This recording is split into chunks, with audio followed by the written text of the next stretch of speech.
Assalamualaikum warahmatullahi wabarakatuh. Selamat datang di kisah nyata yang mengguncang hati dan membuka mata kita semua. Ini adalah cerita tentang keberanian seorang TKW asal Jawa Timur bernama Ayu yang mempertaruhkan nyawanya demi menyelamatkan sesama dari kejahatan paling keji di dunia ini, perdagangan organ manusia. Bukan fiksi. Ini adalah kisah perjuangan, air mata, dan kekuatan tak terlihat dari ilmu warisan leluhur. Rawa rontek yang membuat Ayu kebal terhadap senjata dan tak bisa dilukai. Tapi lebih dari itu, ini adalah kisah tentang hati seorang perempuan Indonesia yang tak rela satupun saudaranya menjadi korban. Simak kisah selengkapnya dalam Ilmu Kebal Rawa Rontek. TKW asal Jawa Timur gagalkan aksi bedah ilegal di Kamboja. Namaku Ayu, usia 25 tahun. Aku berasal dari desa kecil di pinggiran Bojonegoro, Jawa Timur. Hidupku tidak mudah sejak kecil. Ayahku buruh tani. Ibuku sudah meninggal sejak aku duduk di bangku SMP. Aku anak pertama dari 3 bersaudara.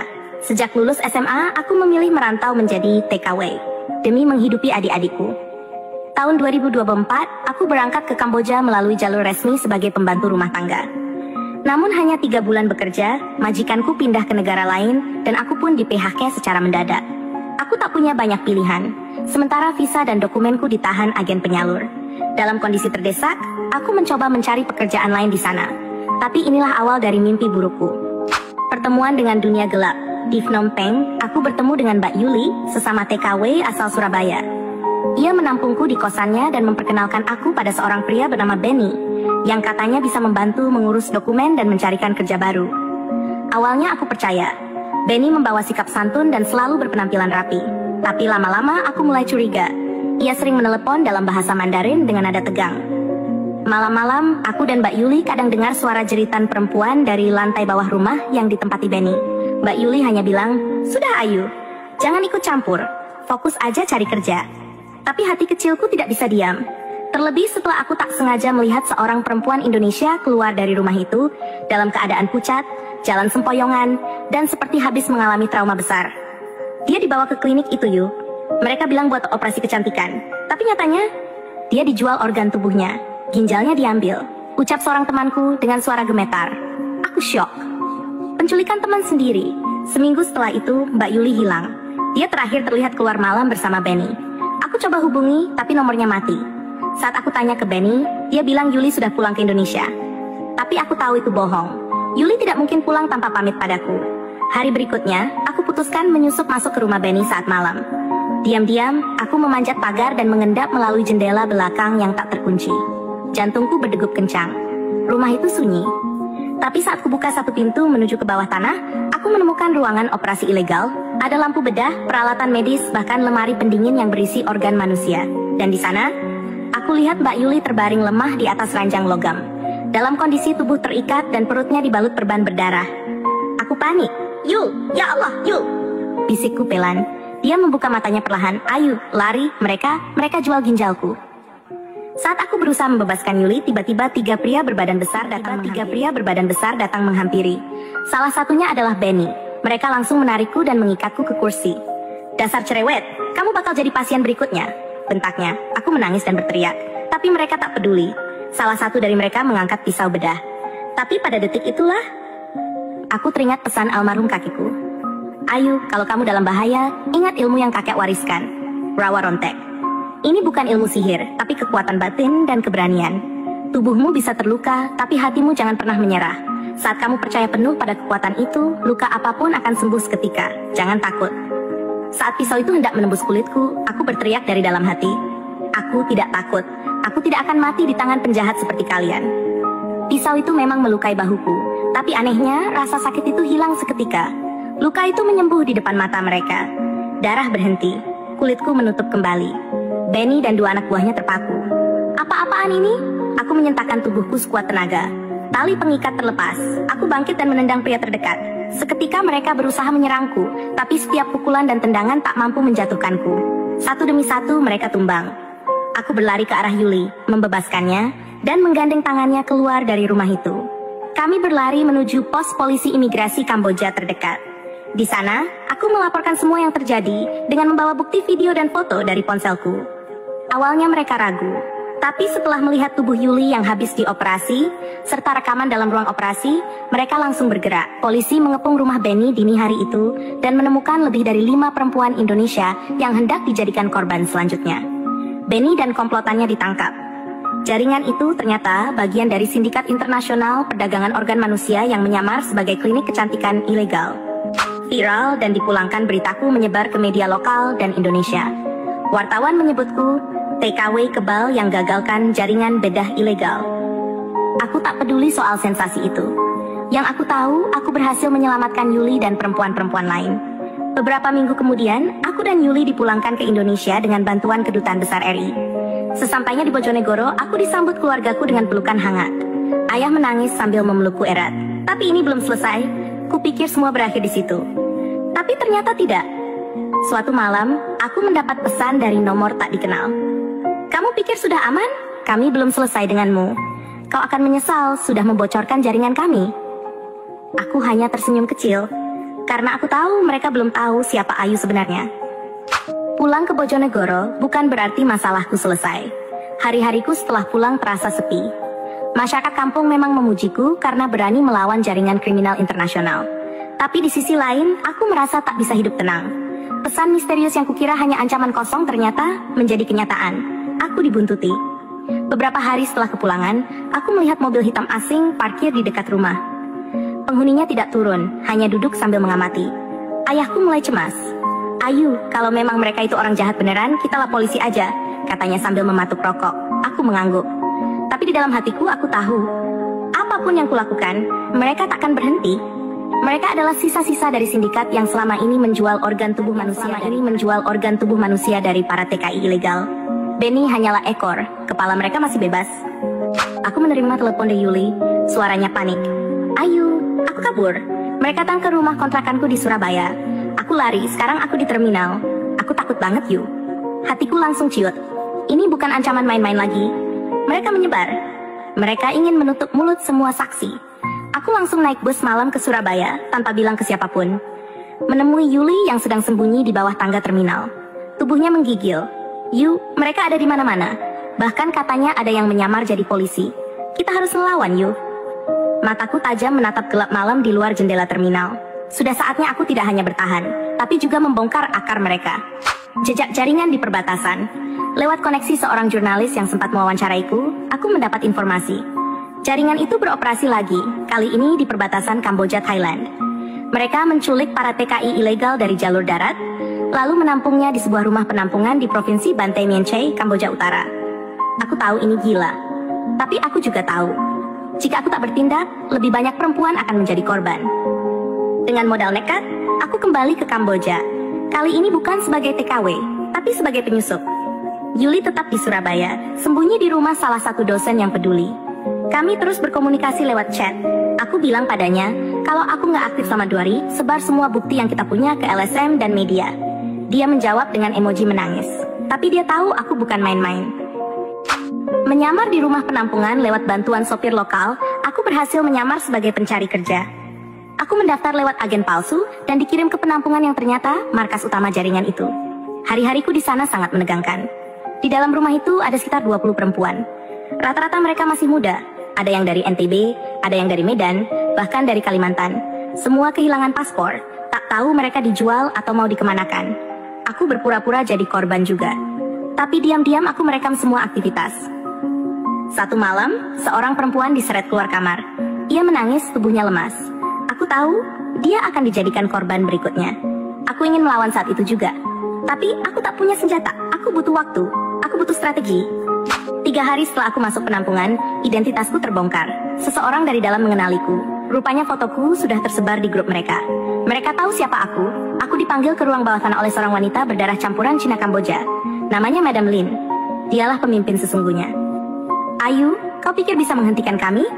Ilmu kebalmu tak akan menyelamatkanmu selamanya, katanya sambil memegang senjata api. Aku ditampar, dipukul, diseret. Tapi aku tetap tegak. Tubuhku memar, tapi hatiku bulat. Aku nggak akan mati di sini. Aku punya sesuatu yang nggak kalian punya. Hati yang nggak takut. Mereka menembakku di bahu. Tapi seperti sebelumnya, darah keluar sebentar lalu berhenti. Luka itu menutup sendiri. Madam Lin terdiam. Anak buahnya mundur. Mereka takjub dan ketakutan. Apa ini? Aku berdiri perlahan. Ini adalah ilmu dari leluhurku. Ilmu dari keberanian dan keadilan. Rawa rontek bukan sihir, tapi semangat yang gak bisa kalian beli. Aku berhasil kabur dari ruang bawah. Aku membuka kamar demi kamar, membebaskan para perempuan yang ditahan. Tolong, bisikku ke seorang gadis NTB. Alarm berbunyi, lampu menyala terang. Suara teriakan terdengar di seluruh penjuru rumah. Tapi saat mereka masuk, puluhan perempuan sudah siap di depan pintu. Kami melawan bersama. Kami melempar, menendang, bahkan mengikat dua penjaga. Seorang perempuan dari Kalimantan menjatuhkan pria berbadan besar dengan tongkat besi. Aku tak sendiri kali ini. Sebelum penyamaranku, aku sudah mengirimkan lokasi rumah itu ke konsulat RI di Thailand. Dalam 30 menit, polisi perbatasan Thailand bersama Satuan Bantuan PBB datang mengepung lokasi. Madam Lin mencoba melarikan diri lewat terowongan bawah tanah, tapi aku mengejarnya. Kami berdua berkelahi. Aku dipukul, dilempar batu. Tapi aku bangkit. Luka di kepalaku menutup dengan cepat. Aku menendangnya hingga dia terjatuh ke lantai semen. Saat polisi datang, aku menyerahkannya dalam keadaan babak belur. Pahlawan tanpa tanda jasa. Berita penyelamatan itu menyebar luas. Kali ini bukan hanya di Indonesia, tapi juga di media Thailand, Filipina, bahkan Australia. Ayu, perempuan Indonesia pemilik kekebalan aneh, berhasil membongkar sindikat organ lintas negara. Tapi aku tak menginginkan pujian. Aku hanya ingin mereka, semua perempuan yang ditindas, bisa kembali ke keluarganya.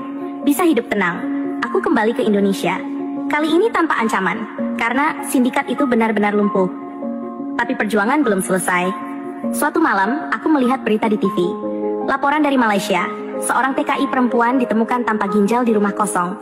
Hatiku mencelos. Jaringan itu ternyata punya cabang di negara lain. Aku menatap bayanganku di cermin. Tubuhku masih penuh luka lama, tapi semangatku semakin menyala. Kalau bukan aku yang bergerak, siapa lagi? Sinar mentari pagi menembus jendela kamar Ayu. Sudah 2 minggu sejak ia kembali dari Kamboja, setelah menggagalkan sindikat penjualan organ yang melibatkan puluhan TKW. Namanya mulai dikenal banyak orang. Beberapa media bahkan menyebutnya sebagai pahlawan tanpa tanda jasa. Tapi di balik sorotan itu, Ayu tahu perjuangannya belum selesai. Pagi itu saat menyeduh kopi, Ayu menyalakan televisi. Sebuah berita mengejutkan membuat tubuhnya kaku. TKI asal Jawa Tengah ditemukan tewas di Malaysia. Ginjal dan hati hilang. Diduga korban sindikat perdagangan organ manusia. Wajah Ayu langsung berubah. Tak butuh waktu lama, ia tahu. Jaringan yang sama telah berpindah ke negara tetangga. Tanpa pikir panjang, Ayu membuka ponselnya dan menghubungi seseorang. Pak Heru, saya Ayu. Saya butuh bantuannya. Kita harus lanjutkan penyelidikan ini ke Malaysia. Pak Heru adalah mantan perwira Kopassus yang dulu membantunya mendapatkan akses ke kedutaan saat di Kamboja. Suaranya terdengar berat di ujung telepon. Saya tahu berita itu. Mereka lebih kejam di Malaysia. Kalau kamu masuk ke sana, kamu nggak bisa sendirian. Ayu menggenggam HP-nya kuat-kuat. Saya nggak akan diam. Saya berangkat lusa. 2 hari kemudian, Ayu tiba di Malaysia dengan identitas baru. Ia menyamar sebagai TKW bernama Lina, yang konon akan dijemput oleh seseorang bernama Pak Hashim dari agen kerja. Skenario ini sudah diatur oleh jaringan investigasi rahasia dari Indonesia yang diam-diam menaruh simpati padanya. Bandara Kelia ramai seperti biasa, tapi mata Ayu tajam mengamati sekeliling. Seseorang bertubuh kekar dengan kemeja ketat dan kaca hitam menghampirinya. Lina, ikut saya.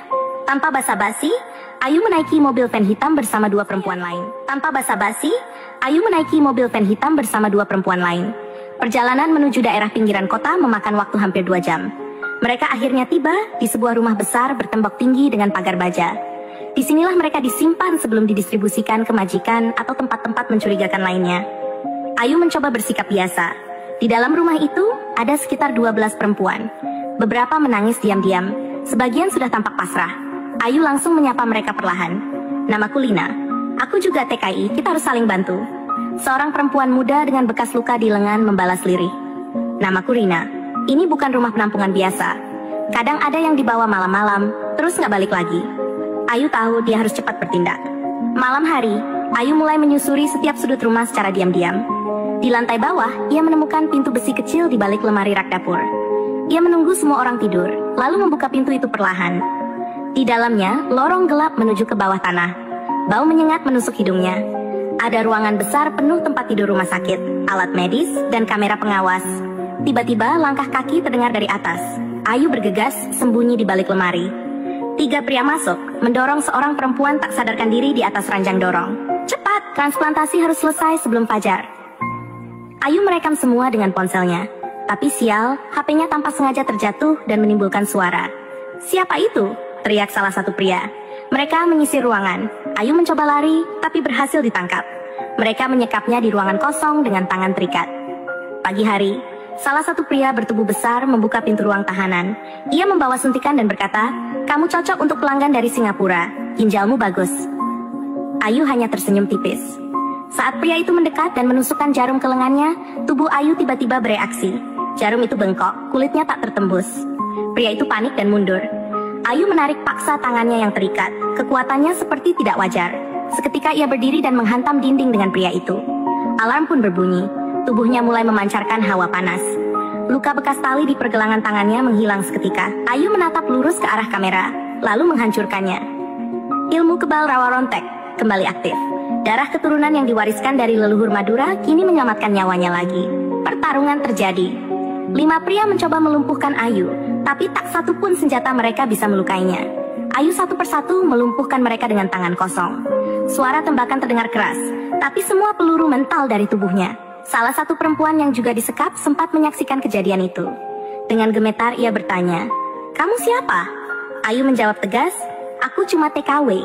Tapi aku nggak akan diam melihat kita diperlakukan seperti binatang." Akhir yang mengejutkan.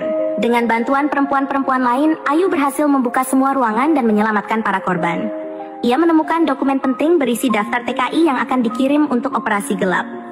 Beberapa nama bahkan sudah terjual ke luar negeri.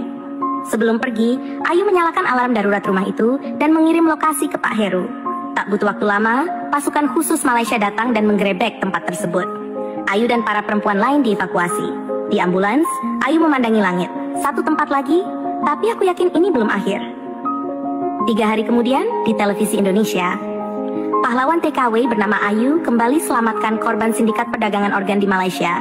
Polisi sedang memburu aktor utama bernama Dr. Lin dari Taiwan. Ayu menonton dari kejauhan di ruang tunggu rumah sakit. Di tangannya, surat dari seseorang yang tak dikenal. "Mereka tahu siapa kamu. Hati-hati, mereka sekarang memburumu." Ayu tersenyum pahit. "Kalau mereka ingin perang, maka aku siap. Aku sudah kehilangan terlalu banyak untuk mundur sekarang." Dan itulah akhir dari kisah Ayu dalam perjuangannya membongkar jaringan gelap di Malaysia. Meski tubuhnya kebal oleh ilmu rawa rontek, hatinya tetap lembut sebagai seorang perempuan biasa yang tak tega melihat sesama dijadikan korban kejahatan. Perjuangannya belum usai, karena masih banyak kebenaran yang harus diperjuangkan. Dan Ayu siap melangkah, meski nyawa jadi taruhannya. Terima kasih sudah menonton cerita ini. Jika kisah ini menyentuh hati kalian, jangan lupa like, komen, dan share, agar makin banyak yang sadar bahwa di luar sana, masih banyak TKI kita yang butuh suara dan keberanian seperti Ayu. Wassalamualaikum warahmatullahi wabarakatuh.